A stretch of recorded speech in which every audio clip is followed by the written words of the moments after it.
Hello everybody. Ẹ jọ̀ọ́ mo fẹ́ make some observations kan àti nípa ọ̀rọ̀ bọ̀bọ̀ tó wà lókè ní Ààrẹ Ọ̀nà Kakanfò yìí àbí bóyá Gani Adams, whatever. Understand? Many people, some people called me and said, "What disrespect Yoruba" or something like that. That time has passed. You understand? I don't want to answer you individually because you come to my message anyway. I don't want to start answering all of you individually. That's why I'm making this video. That time that when particular nonsense persists for a very long time, then to become real. Amadabiti, Irobati, Mpeju, Mbami, Wamaduto. Understand? Tori pe iranu tawon so-called leaders here she. Tori ba think ba moraju. So majority of you going to want to be reality. Understand? She gbogbo ẹjọ́ tí bọ̀bọ́ yìí rò lójoojúmọ́ Gani Adams yẹn. Ẹ ti wá rí bí ìgbé iṣẹ́ ènìyàn àbí lójú yín ẹ ti rí pé iṣẹ́ tó yẹ kó wá iṣẹ́ Ààrẹ Ọ̀nà Kakanfò ló ń ṣe yẹn àbí ẹlẹ́jọ́ wẹ́wẹ́. Understand? Everybody cannot be stupid. You understand? That the gbogbo wa kọ́ la máa jẹ dìndìnrìn nílẹ̀ Yorùbá. Ilẹ̀ Yorùbá à ń ṣe òpònú. 90% of Yoruba people are very, very reasonable. We are intelligent. Understand? So tabanda kengba mi andake to respect tani ni mo so ni video to lo. Understand? Gani Adams to ama ju mi lo abi bia ki pe mi se egbe gan mi le pade entity kin tí ó bá kí mi ní kí mi ran ye. Understand? I don't send them at all. Tí bá kí mo kàn kí because of the title. Understand? But ordinarily kin pade entity mi le notice ye. Understand? Because I don't send them. Won't go around me. So me go around. More like as a Yoruba person because I love my Yoruba people. Understand? And I love every other tribe too. But I hate any tribe. But tribe too, I hate any tribe that hates me, that hate my tribe. That is it.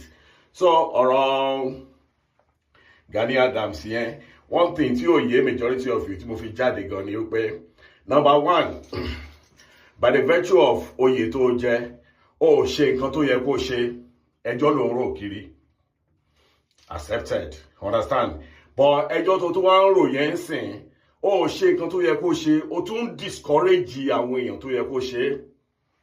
That's the reason I came out. O tún discourage àwọn èèyàn tó yẹ kó ṣe. Àwọn tó ti ṣe sẹ́yìn. O tún bombard wọn. O jẹ́ kán realize pé wọ́n stupid. Abba, it's not good now. Understand? You want to sorry the government alone do the government you want government here because ọlọ́pàá máa wà nílùú sójà máa wà nílùú wọ́n máa pa àwọn èèyàn bìkan ọlọ́pàá ò ní lọ bẹ̀ sójà ò ní lọ bẹ̀ táwọn ordinary people tó ti group around together tán lọ bẹ̀ tán lọ rescue àwọn ara wọn ìgbà ilé egun sójà tọlọ́pàá máa le tá máa lọ máa harass àwọn people yẹn so kí wá ní difference Gani Adams àtàwọn sójà àtàwọn ọlọ́pàá tí ò wà responsible nsìn kí ni difference wọn. You understand? You are not ready to do this thing. Àwọn tó tún ṣe wà tó máa sọ̀rọ̀. Ọ̀rọ̀ tó ń sọ, ó tún incite àwọn èèyàn against àwọn tó fẹ́ ṣe. Ó ń discourage àwọn tó fẹ́ ṣe. Ó ń discourage àwọn tó ti ṣe tẹ́lẹ̀tẹ́lẹ̀ tó fẹ́ ṣe. It doesn't make any sense. That's why I make the video. And besides, sir, Mr. Gani Adams, ó need láti gbàṣẹ lọ́wọ́ gọ́ọ̀mẹ̀ntì láti ṣe anything. Agreed. Ṣùgbọ́n gbogbo benefit tó wà nídìí Ààrẹ Ọ̀nà Kakanfò ó gbàṣẹ kó tó gba àwọn benefit yẹn o enjoy benefit yẹn gidi gbogbo respect tó wà nídìí Ààrẹ Ọ̀nà Kakanfò ó enjoy benefit yẹn ó enjoy respect yẹn ó enjoy owó tó wà nílẹ̀ mo tún gbọ́ tán lóun talẹ̀ wọ́n tó fún ẹ nílẹ̀ ó enjoy ilẹ̀ tó ń ta yẹn you enjoy all the benefits as Ààrẹ Ọ̀nà Kakanfò without taking permission from the government. But when it is time to do what you're supposed to do, to have the debate to echo shake to echo shake, Igba believe will fail about permission of our government. Guy, surely, I want at the other session where Okon Rojo, or Toribo sorrow, Bawan sorrow, Omi Bebu ala daft, and when you daft, confer abuse the authority ni. Fẹ́ abuse the position yẹn because tí yẹn gidi bá débẹ̀ lọ́la fẹ́ kó tó máa bú ẹni yẹn náà wọ́n á ní ṣe bí wọ́n bú Kakanfò kan tó lọ because tó bá continue báyìí ó máa lọ náà ní 30 ní Oòduà Republic you will go Understand? So a fẹ́ kí subsequent person tó a máa débẹ̀ kan tó máa bu pé ṣe wọ́n ti bú yàn kan. That's why we kept quiet. But ó dàbí pé it is persisting now, and a lot of people are seeing you like nǹkan tó ń ṣe is the normal thing tó yẹ kó ṣe. Wọ́n call it normal thing tó yẹ kó ṣe. Eléyìí tó ń sọ pé ó fẹ́ ó wù ẹ́ pé kó kan gbowó fún ẹ bí àwọn Pelu àwọn Dokibo. Do you know how many times Pelu and Dokibo have faced a lot of consequences while protecting their people? Do you know how many times they are locked up outside Dokubo? Do you know how many times they have they are hunted down Pelu before they got to where they are today? Do you know how many times? What sacrifice have you made? Those people have made a lot of sacrifice to get to where they are today. You are not ready to make any sacrifice. You are just enjoying everything to one dear or to one dear ni or fresh anything or what permission. I want you to permission law government to protect and when you want to declare one recognize you. Understand? To make government recognize you have to do something. You must do something. You can't wait for government.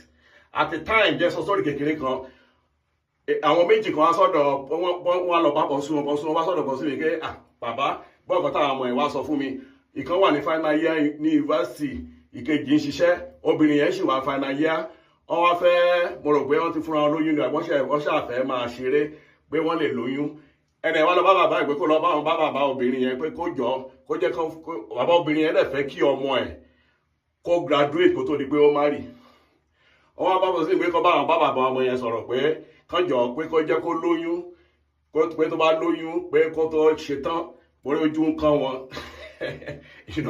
bọ́sí wá sọ fún àwọn yẹn pé wọ́n sọ fún bàbá yẹn pé ká ní pé wọ́n lo ní ọmọ obìnrin ṣé yàn kan lè wá bá ẹ pé jọ jẹ́ kọ́ ọmọ obìnrin yẹn tí ò ti graduate university jẹ́ kó lóyún kó tó jáde pé ṣé wọ́n máa gbà oníkòní bá bọ́sí wá sọ wípé ẹ̀yin lẹ máa díjú ẹ máa lọ ṣe nǹkan tẹ́ ẹ fẹ́ ṣe tó bá ti lóyún nǹkan yẹn ti ṣẹlẹ̀ àwa máa lọ bá yín bẹ̀bẹ̀ lọ́dọ̀ bàbá ẹ̀ pé àwọn ọmọ yìí ti ṣe mistake o ẹjọ́ Gani Adamu wọn ra sọ yẹn fún ẹni o ní ìdí permission látọ̀dọ̀ gọ́ọ̀mẹ̀ lọ ṣe nǹkan tó bá yẹ kó ṣe tọ́rọ̀ bá ti délẹ̀ tán gbogbo èèyàn ló mọ̀ pé Ààrẹ Ọ̀nà Kakanfò dé gbogbo Yorùbá máa dìde pé àwa ló ń support Yorùbá ló ń protect.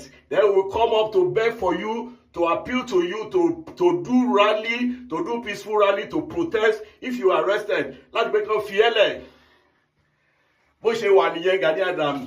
I mean, it doesn't mean that way you are very ogbon, but you're the but for your selfish interest. Understand? You have to do what you're supposed to do, even if it is not normal. You know, that's why I said my last video, I said abnormal situation demand abnormal solution. You can always do that. Understand? With the virtue of position, but if it were in control equation. Understand? It's not that we kò kàn máa sọ story kiri kò rojọ́ látàárọ̀ dalẹ́ wà tún rojọ́ látàárọ̀ dalẹ́ wà tún rojọ́ ẹjọ́ ṣáà ló ń rò kiri lọ́jọ́ ayé tiẹ̀ àtẹ̀dúpẹ́ lọ́wọ́ dákẹ́ díẹ̀ lẹ́nu ọjọ́ mẹ́ta ìbí àtòrí pé fídíò àtẹ̀yìn wèrè tẹ́ ní Sunday Igboho ló ń ràn àwọn èèyàn mi rí Sunday Igboho sójú rí kò mọ nọ́mbà mi mọ nọ́mbà ẹ̀kọ́ I see him as a hero ní Yorùbá land gbogbo èèyàn lẹ́rù pé ó dúró lè bí olórí burúkú bíi tí ń tẹ̀ ń tọrọ owó kiri ẹ̀gbẹ́ títì ọ̀dọ̀ àbọ̀jàre ẹ̀yìn èèyàn gidi.